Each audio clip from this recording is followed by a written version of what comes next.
Welcome.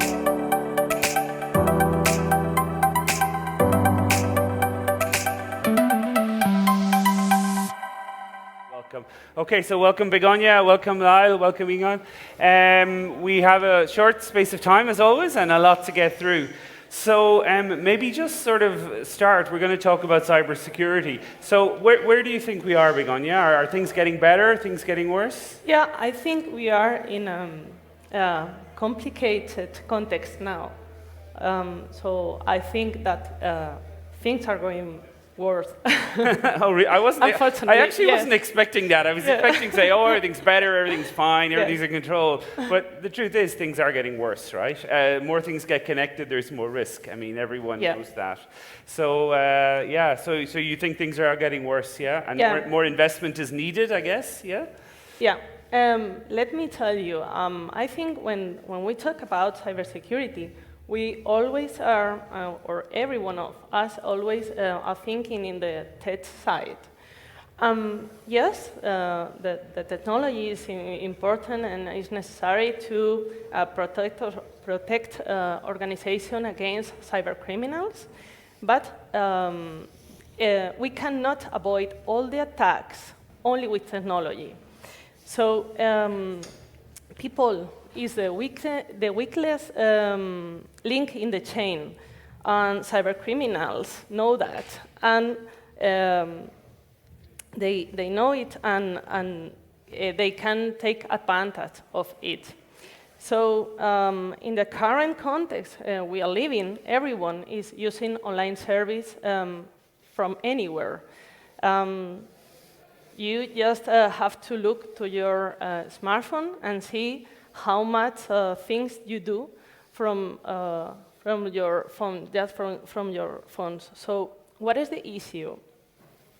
Generally speaking, people understand the risk they have in their real life, but this is not the same in the digital world. Let me tell you something. Imagine yourself walking in a crowded street, for example, the Gran Via in Madrid in Christmas time, a lot of people around you, and what we used to do, we put your bag close to you, you put your wallet in your front pocket, and where else? For example, if you go with kids, you take your kid close with you. But is this happening in the same way in the digital world? Or why it happening this way? Because we know what can happen in the real world. We know the threats.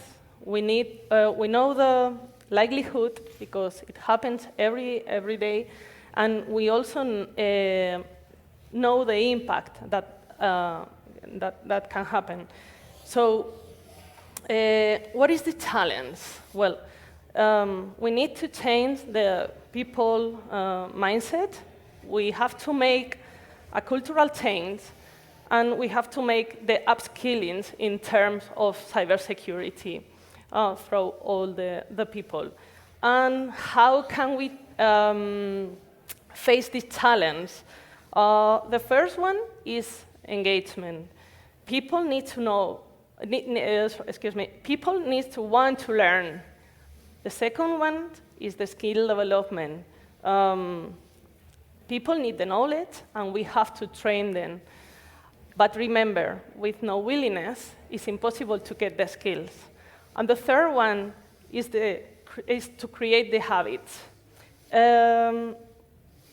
Once you have the willingness and then you have the skills, we can create the habits.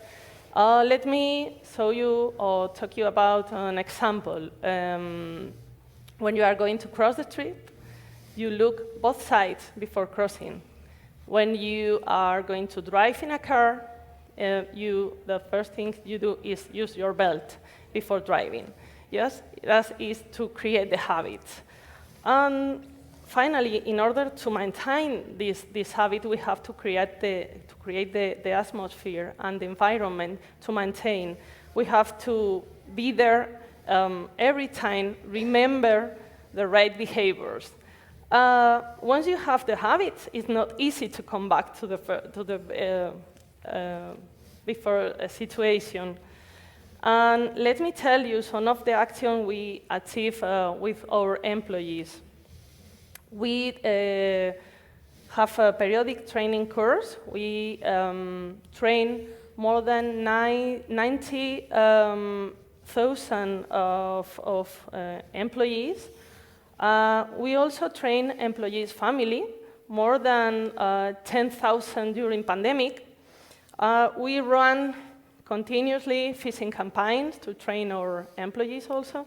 And we train also the board members. We run every year cyber exercises with them because it's the best example. Yeah.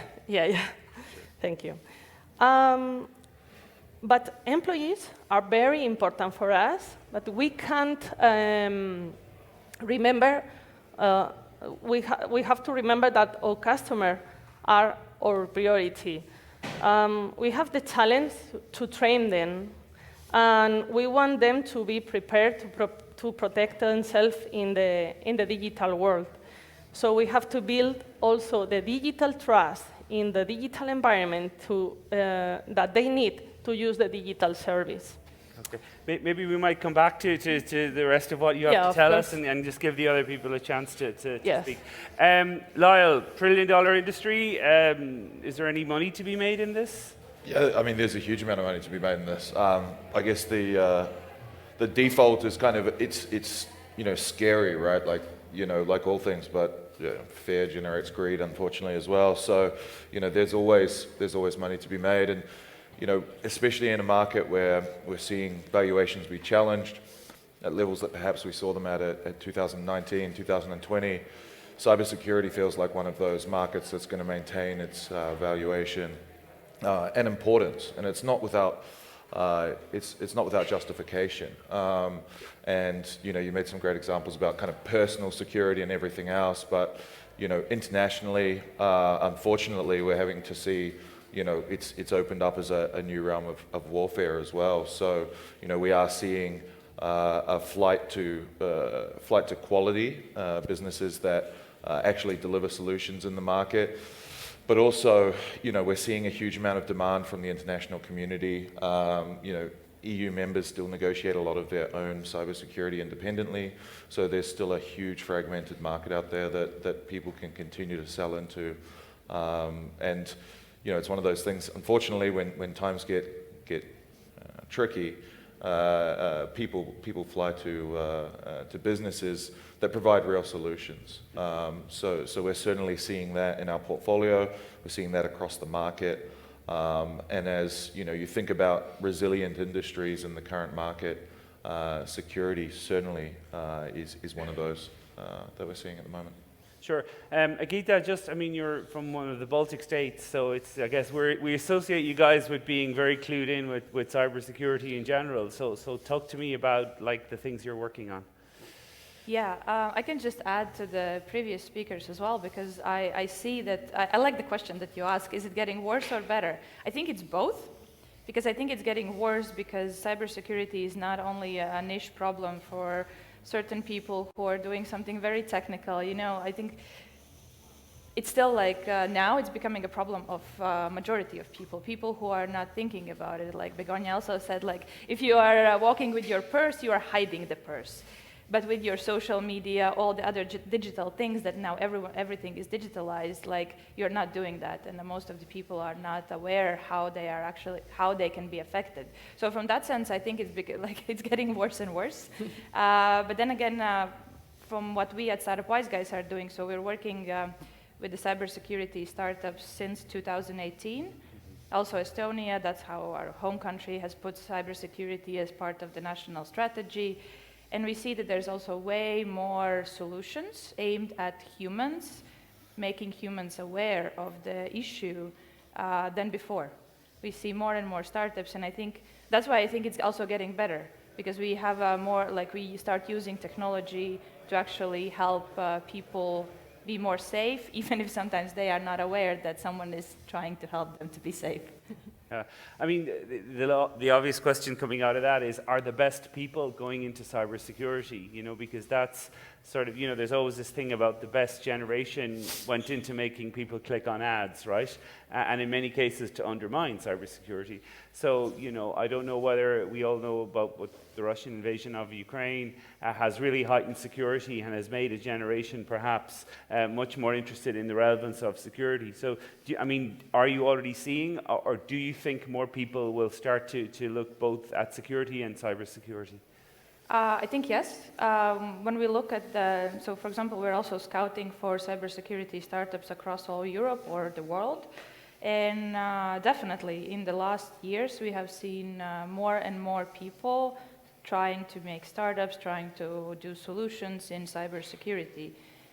It's not like a huge shift, so it's not like, you know, the hockey stick, now everyone is running there, but slowly, the trend that I have actually noticed, a lot of the founders that we work with are coming from the cybersecurity background.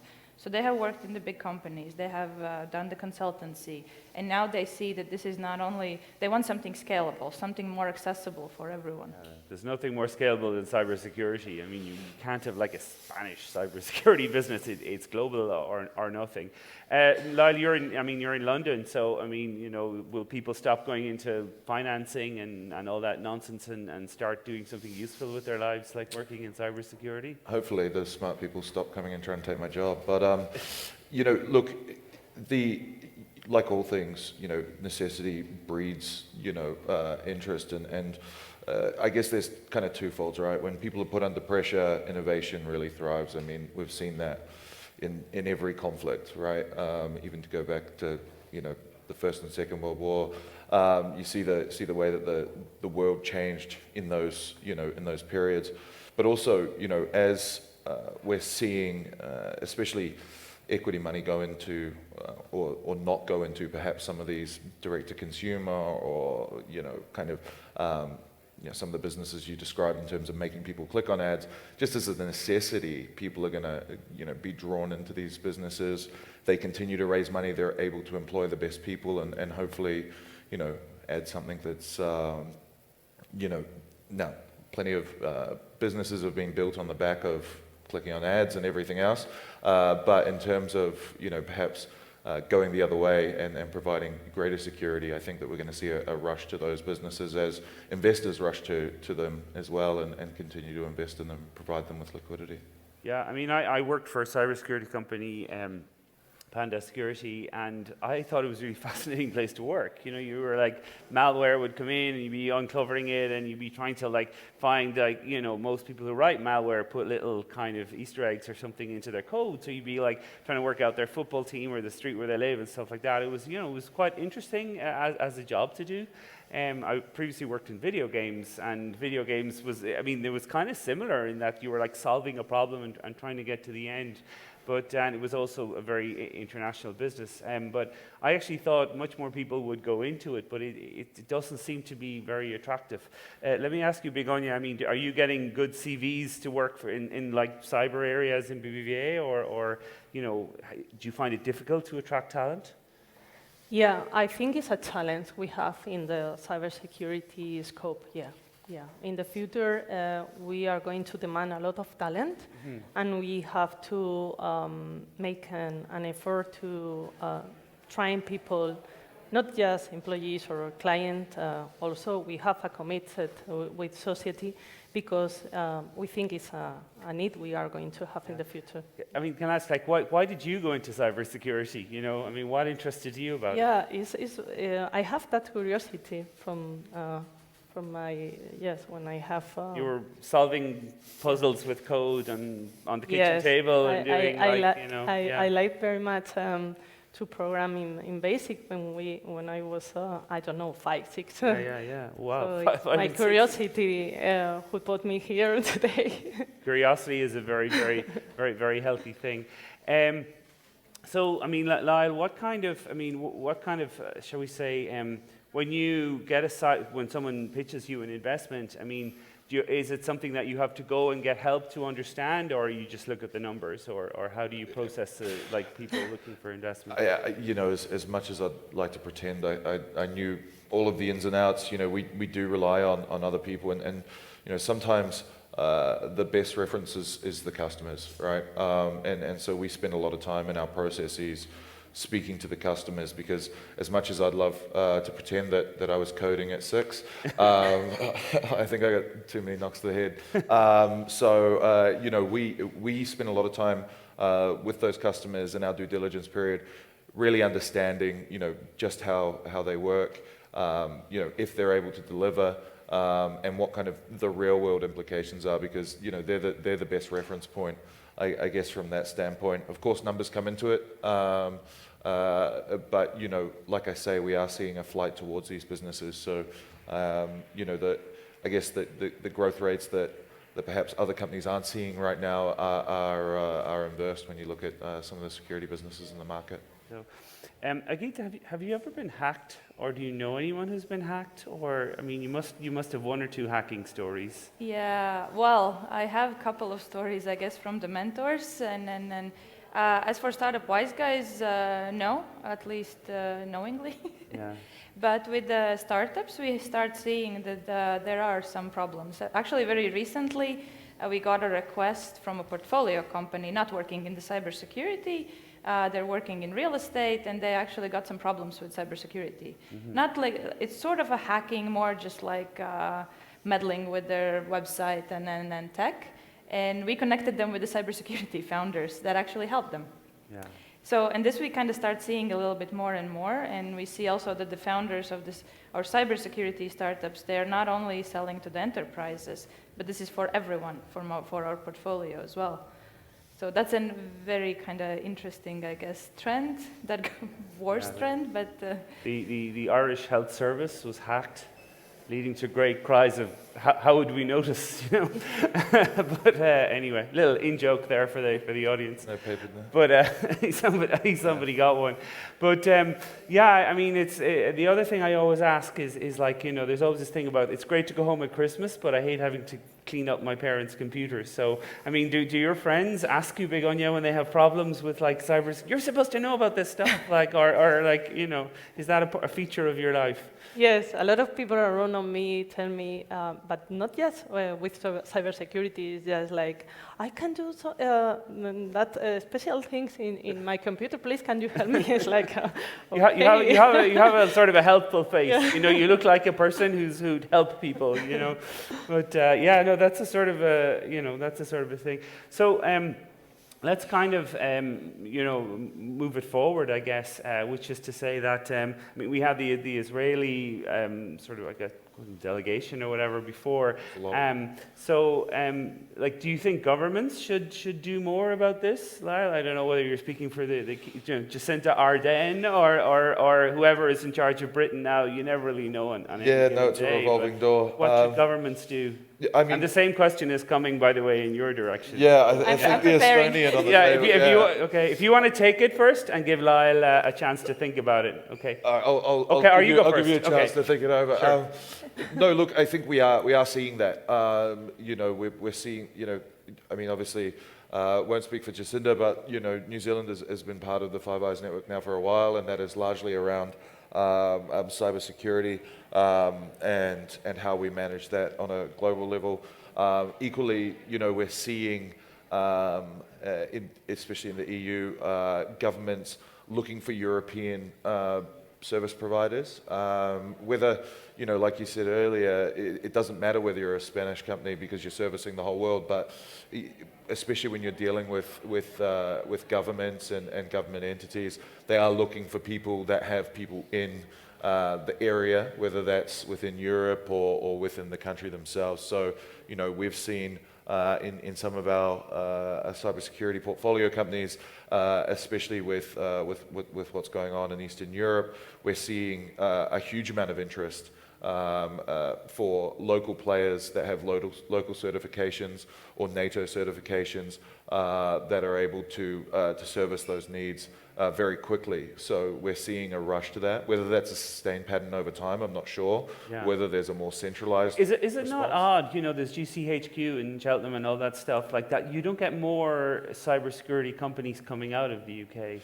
Yeah, I guess so. And I mean, you know, there's such an infrastructure in the UK for VC investment as well that you would be surprised. But you know, there is, you know, Palantir has a huge presence there that a lot of people might not know and things like that. But like you say, you know, it's one of those hard problems. It's almost it almost requires an investment cycle closer to, say, like a pharma product than a business that you can spin up day one and you're selling something through, you know, Facebook ads tomorrow, right? So in terms of, I guess, the cycles of the development of these businesses, they can be so much longer, which is challenging, right, and requires more money. Sure. Yeah. No. I mean, no one trusts an algorithm until it's been tested. That's why the older algorithms that haven't been broken, that we retain them because they have they have a shelf life.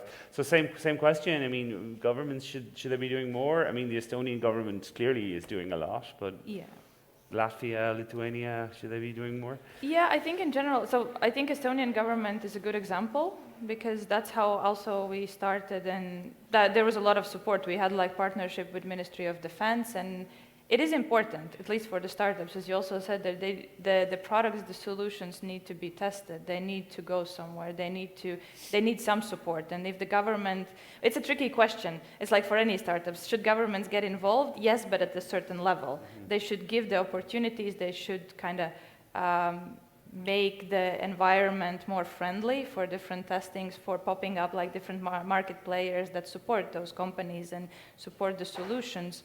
They shouldn't take over, that's the tricky part. But I think in general, yes, I think Estonia is a very good example. Now we're also partnering up with not directly government, but let's say Italy fund of funds that is investing with us to promote also the cybersecurity vertical there. And we see that this is coming up more and more in different either country level or city level. So I think that they are doing something. We see that there is an initiative, but there should be A friend of mine has a joke that says, on my panels, I only ever ask two questions. Should the government get involved or should we teach this in schools? That's basically my go-to questions. And maybe they're kind of right about that. So let me ask Begonia that question. I mean, should they teach this in schools, you know, cybersecurity? Sorry? Should we teach cybersecurity in schools? Yes, we are teaching cybersecurity to a specific collective of people that that they are in a not good situation. People that need to find a job, or also for women that are not employees. So yes, we are committed. It's a very egalitarian area in that, you know, if you're good at cybersecurity, people don't care who you are, where you come from, what you look like, you know, what age you are. You know, it's one of those those areas. So I've seen even in prisons, I mean, they're using those because like it's a sort of like turn you from a black hat into a white hat, you know. So it's a great opportunity. I know that. Like in a business school now, all you do is help people find jobs, you know, and I tell a lot of people, listen, you know, this is something you could learn a lot on even a 6-week course that could make you employable in cybersecurity, where there's very few things actually that's the case of. And then also, as you say, it's a growing industry and small number. It's like learning to box or something like that. Like a small number of things, you know, can make you extremely useful. So we have 2.5 minutes left. So we'll just get final comments. Maybe Begonia, final comment, then Lyle, and then finally Gita. Yeah. From my point of view. We are going to need a lot of talent in the future, as I mentioned before. So the thing is not going better; it's going worse, and we have to train people in this area. Topics area, and that's all. No, but it's like it's funny. Like when you're dealing with someone who's dealing with very inside the industry, it's so hard to talk.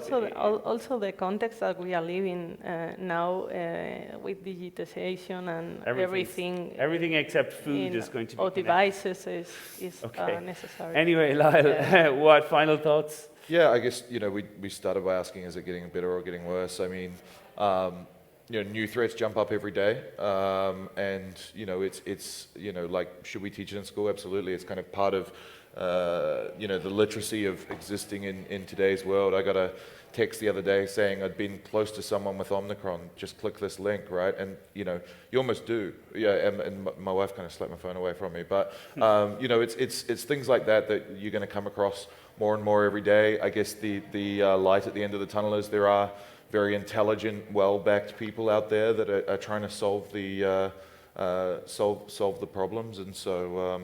While we're sharing wife stories, my wife is extremely offended that I won't tell her my passwords. She's extremely offended. And if we were a proper marriage, we would tell each other our passwords, and I'm like, no, I'm not telling you my passwords, and she volunteers them straight away. Anyway, and of course they're all the names of our children or variations. I'm like, why don't we just invite the hackers to come in all together? So anyway, final thoughts, Agita. How would you like to sum up the situation? I would like to ask everyone who's listening and just be more aware that cybersecurity, again, it's not only very specific technology, and it's not about coding. It's actually every day in your life, even if you notice it or not. Everywhere you go, there are cameras, speakers, social media, and yeah, it sounds kind of scary, but if you are aware, then you can help to make it better. Let's say. Okay, there's like a Whitney Houston lyric coming there anyway. But anyway, we did fine. So it just remains me to thank Begonia, to thank Lyle, and to thank Agita, and also to thank the audience for cybersecurity isn't one of those room fillers. Someday maybe it will be, but it is one of those things that does affect us all. So Dan, over to you. Thank you very much. Round of applause. Thank you. Thank you very much.